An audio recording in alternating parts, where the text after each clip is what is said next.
coverage from the NCAA Softball Championships Knoxville Super Regional. And we are joined by representatives from the Knoxville Super Regional Champion, the University of Tennessee.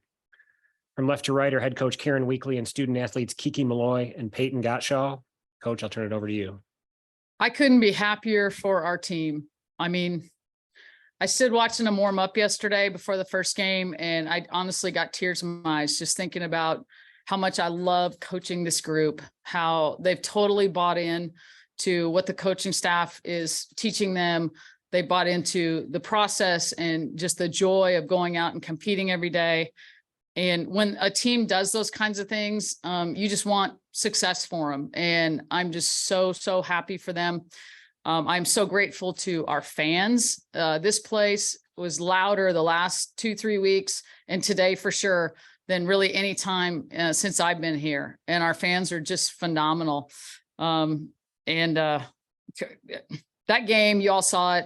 That game was not a 9-0 game. I mean, that was a close, tough game. Yes, we pulled away in the 7th inning, but Texas is an extremely good team. They've got a lot of young talent. They're going to be really good for years to come. Peyton, kind of given your journey here, just kind of what was that last pitch like for you and that experience of kind of seeing the dugout empty coming towards you? It was just crazy thinking about like where I came from and now coming here. It's just awesome. Man. Sorry. We'll go to Zoom and take a question from Maria Cornelius. Coach, Pat Summitt, who you were very good friends with, used to always say that the regional final to get to a women's Final Four was when the most pressure was on. Your team, if they were feeling any pressure, that they didn't show it. I mean, they just comment on your team's resilience this full postseason and especially today. You know, they're a player-led team, and this young lady next to me is, you know, I don't know if I'll ever be around a better leader than Kiki Milloy.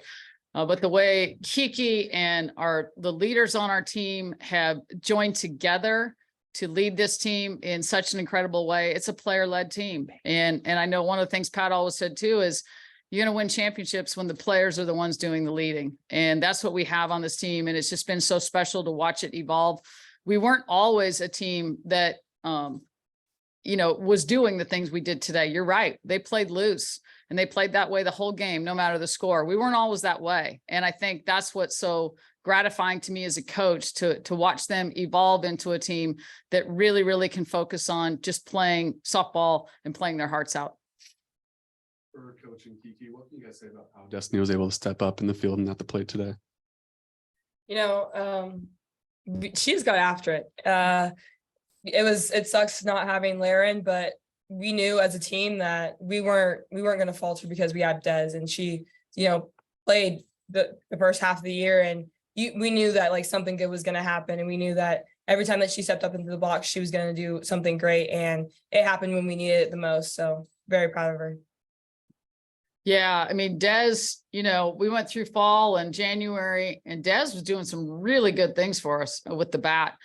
And like Kiki said, she started our first 22 games. So if we were going to suffer, you know, an injury right before we went into this and have to make a replacement in a position, that was probably the best one because of the experience she had. Des is from Texas, so I know this means a lot to her. And I'm sure she had a little extra gear, you know, just because of that. But she's a battler. Peyton, obviously you were throwing a great game today as well, but how about the defense, especially like in that 4th inning, making those really tough outs, just having your back this whole game to get you guys to the Women's College World Series? They're just amazing. They do that stuff in practice all the time, and they just work so hard at being able to do those things and make those plays. So when the game comes, it's like nothing to them pretty much. So I absolutely love them, and it takes a weight off of me knowing that I have all of them back there behind me. We'll go to Eric Lopez on Zoom.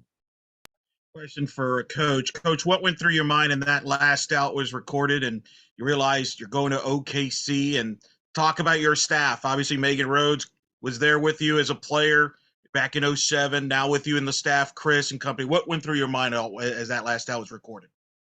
I mean, just joy. I just don't know how to describe it. Just joy for so many people. And, you know, I don't do this on my own. I mean, heck, we've got 24 amazing players. You start with Dondi Plowman and then Danny White and all the people in our administration and just the way they pour into us with so much support, and our coaching staff. I mean, all three of them, came here not that long ago. Megan's been here 3 years, Chris and Kate 2 years. And I'm just so grateful to them for believing in me and believing in Tennessee softball and coming here and just building this with us. And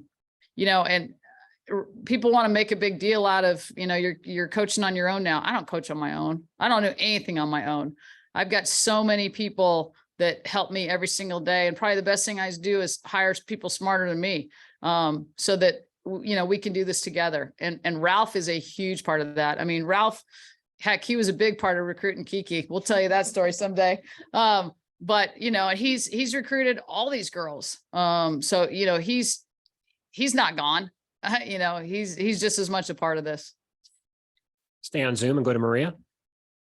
Kiki, you were here for the 2 losses in the Knoxville regional that, denied Tennessee a chance to even get to a super regional.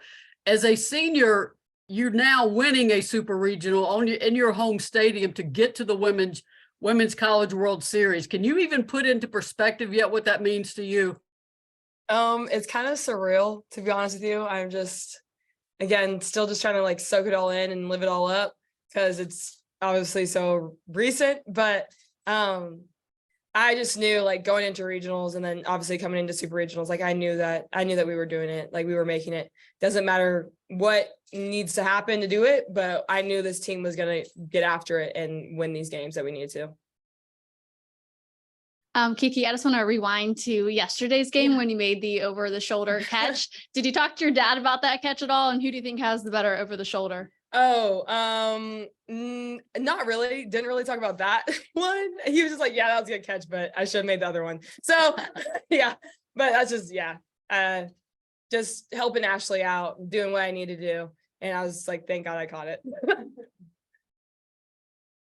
For Coach or Kiki, do you have time for that story about, how Coach Ralph did recruit her here? So when Kiki came on her visit, Kiki and I are a lot alike. And neither of us smile a whole lot. And we're pretty just straightforward and kind of stoic. And Ralph's completely opposite. He's the salesman in the family. And I remember later her mom said, Kiki thought you didn't like her. And she, that kind of made her a little leery at first, but she ended up picking Tennessee. And I mean, I've probably never been closer to a player. Yeah. So we laugh about it all the time. And her mom said, I told Kiki, she said, because she's just like you. You guys are exactly alike. You're like, you don't BS around. You're just straight to the point. Yeah. Yeah. She pretty much said it. And then Ralph was just like, I've never lost a recruit. And I was like, oh, well, it can't be the first. So I guess I'm going there. Any more questions? Tennessee, thank you very much. Congratulations on advancing to the Women's College World Series. Thank you. Thank you.